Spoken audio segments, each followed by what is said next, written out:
Let me find out the official name. Hang on. Because I know they always got some, like, Riyadh season or some shit like that. Okay, so UFC Fight Night, Rountree versus Hill is happening this weekend. Basically, this video, I'm just going to be giving my picks, early predictions. Last time I picked, I didn't do too good. I was going to make a recap video, but it was already, like, halfway through the week. By the way, if you want my opinion on that card, I only had an opinion on one fighter. Patchy Mix. He stood there like a marauder. He just had his hands up and he was getting hit in the head, and he was still moving forward. He was getting hit and hitting him even harder with that. And I had a lot to say. Yeah, Rountree versus Hill. I care about some of the fights, but I don't care about a lot of them. That being said, I want to give y'all the right picks, and so I'm gonna try my best. So I'm just going to go ahead and pop on the screen my picks for the prelim fights, and then I'll break down the main card for y'all. Okay, so the first fight on the main card is Naimov versus Bogdan Grad.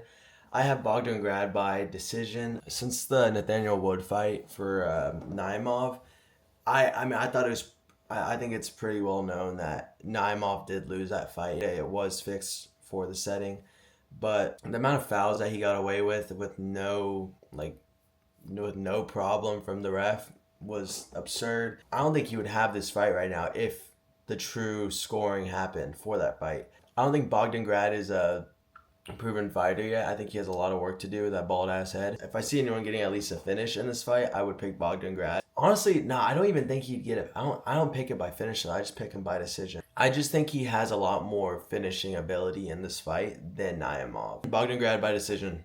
Mark it. Okay, second fight on the main card is Nazim Sadykhov. Nazim Sadykhov versus Nikolas Motta. Both these fighters have a lot of holes, I see, personally. Nikolas Motta being the fact that when he throws, he closes his eyes a lot, and he throws he gets very square when he throws. And I think that's a very big problem against a guy like Nazim Sadykhov, because Sadykhov, the problem I see with his game is he's very tight.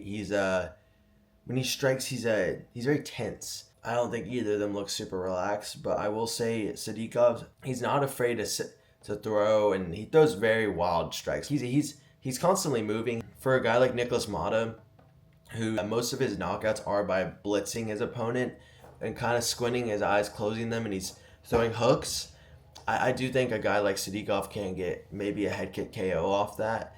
If I would predict it, I think it would be by a head kick. Just how the way he strikes, he doesn't seem very defensively sound, and I think a guy like Sadykhov can catch him for that. I don't think either of them are the slickest of guys, but I think if one of them's gonna win, it'll be Sadykhov. So I pick Sadykhov by finish due to head kick. Yeah. Tofiq, Musayev.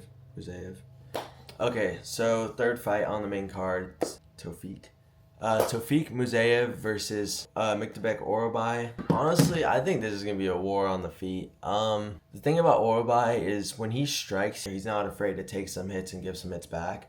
But with that being said, he has a really big problem of overswinging, and then when he isn't getting the punch, he gets very tight, and he'll like literally hold your head and try punching it. And I know that's not a bad thing necessarily, but he leaves himself so open when he strikes. And I think watching a guy like Tofiq, at least his striking style, I think these two are going to want to bang it out on the feet. I think there is going to be some grappling exchanges, but I don't think either of them are going to get a finish that way. I think they're pretty even on the ground. Maybe Oralbai having an advantage there, but I don't think a big enough advantage to get the sub unless Tofiq is hurt. But the thing about Tofiq's style is he's almost has that low hands karate stance, and usually I don't rate that. But for a guy like Oralbai, who I have seen many times overswing or get really tense and grab the head, I don't think he's gonna catch Tofiq like that. And I can see Tofiq landing an overhand over his arm, or just at least just doing a lot more accumulative damage. I don't think this fight's gonna end in a finish. I really don't. I think if anyone gets finished, I see it being an Oralbai. Just because of the damage he took his last fight. I mean, he was a dog out there. Like, don't get me wrong. Like, I really like Oralbai, but he did take a ton of damage. He did get dropped, and we'll see. He's still young. He's gonna recover quick, but you know what? I know I just said all that, but I think if it's in a war, I think Oralbai can get it. I think he can just grind it out a lot harder. I can see Tofiq's style tiring him out a little bit. All right, let's go Oralbai by decision. Let's just switch it up. Oralbai by decision. By decision. OG human, Neanderthal, first human ever. Get it by decision. Let's go. Lock that pick in. I won't steer you wrong. Unless I do, then don't come after me. Okay. So second fight or fourth fight, I think we're on now. Fourth fight. Curtis Blaydes versus Rizvan Kuniev. They've been trying to feed Curtis this guy for so long.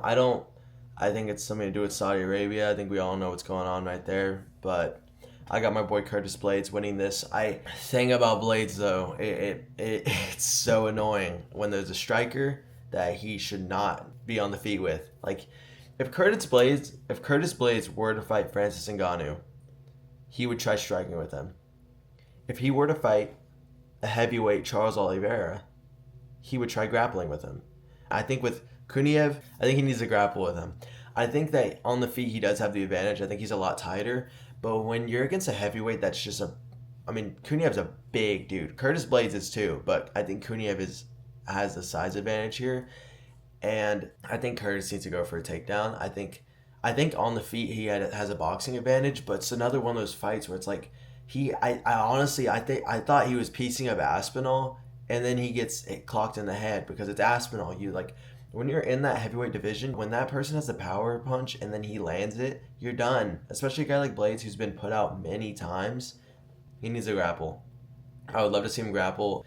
Kuniev only has one fight in the Contender Series, and now he's making his debut against Curtis Blaydes. I would love to see what Kuniev can do, but I think Blaydes is such a proven heavyweight. At times, he's shown like really good IQ, especially for that weight division. He has separated himself from the rest. It's just he sometimes makes these mistakes that cost him the fight. But I think that against Kuniev, I think he'll do the right thing. I hope he's learning his lesson. I hope he gets a win this weekend.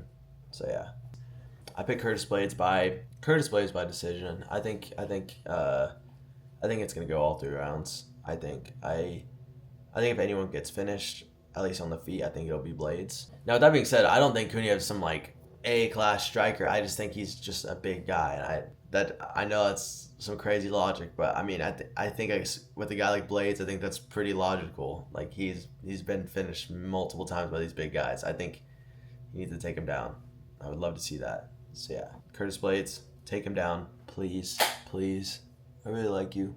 Please don't do anything stupid, please. All right. So this is where it gets like these next two are really interesting to me. Rafael Fiziev versus Ignacio Bahamondes. This is a fight. This is a fun fight. I think if there's any short guy that can get in on Bahamondes, I think it is Fiziev. This is a really hard fight for me to pick. Especially with Fiziev, that Muay Thai style is chopping those low kicks down, especially on a tall guy like Bahamondes. I think it can go very well. Oh, man, I'm not gonna lie though, I'm really riding with Bahamondes on this one. He's got such a gritty style and honestly a solid chin. And I think like a guy like Fiziev, I think Fiziev, Bahamondes is a big lightweight. I think he's a smaller lightweight.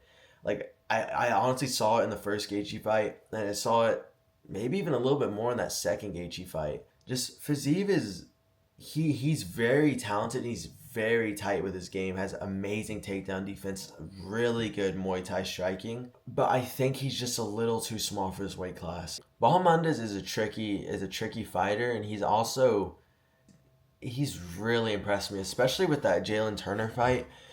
Because Jalen is a very skilled fighter. He just, again, like a lot of fighters I've mentioned, he makes a lot of mistakes. But what Bahamondes did out there was no mistake in that. Bahamondes went out there and dominated him.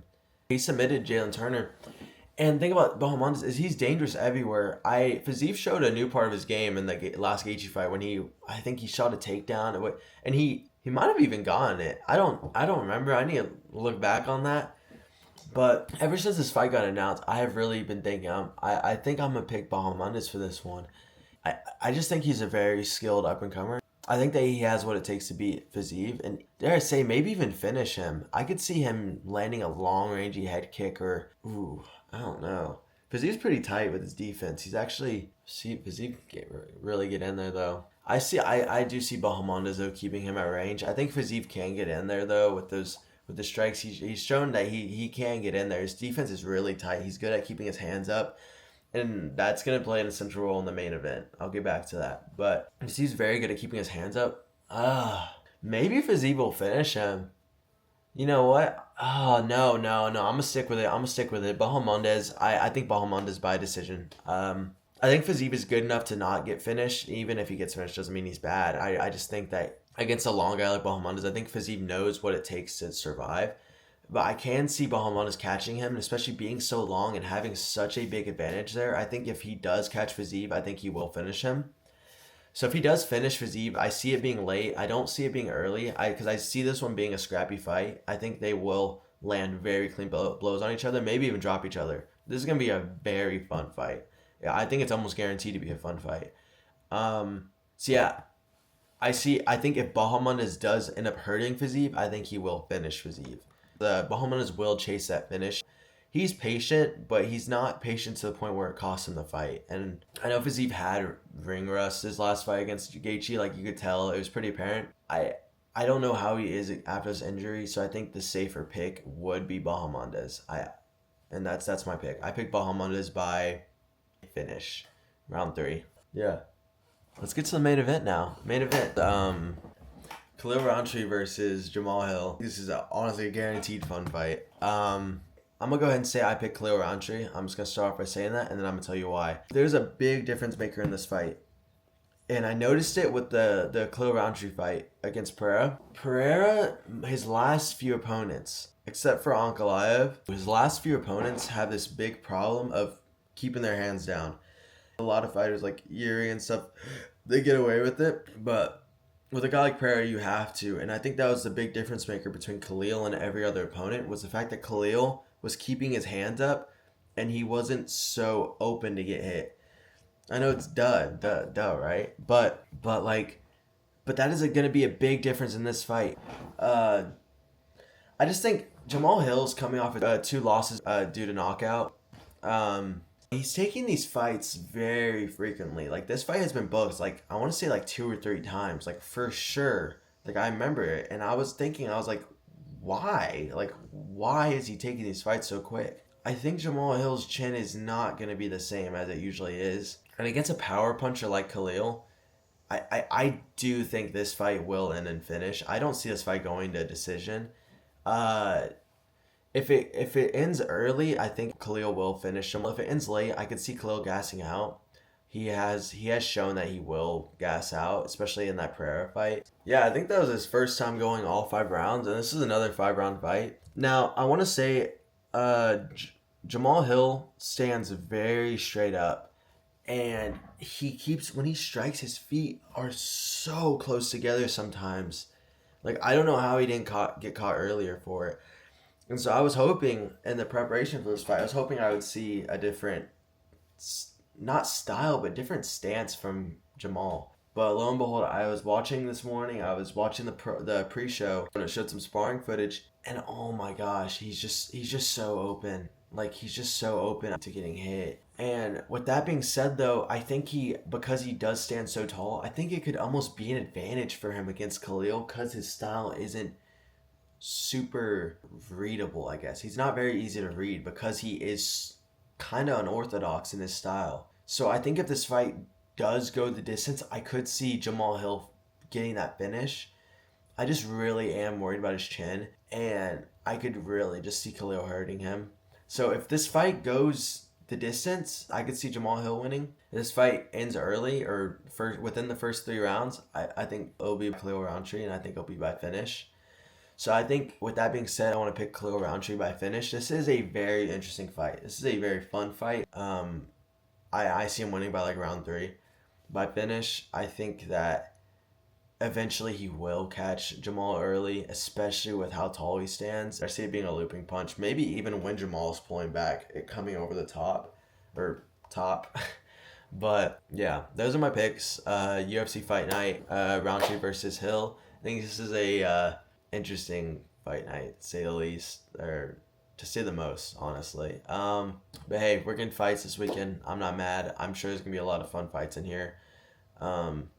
Hopefully it's better than last weekend. But yeah, thank you for watching. This is you bouncing, bouncing, bouncing, bouncing, bouncing, bouncing, boom, boom. I'll get you. Hold your head. Boom, boom.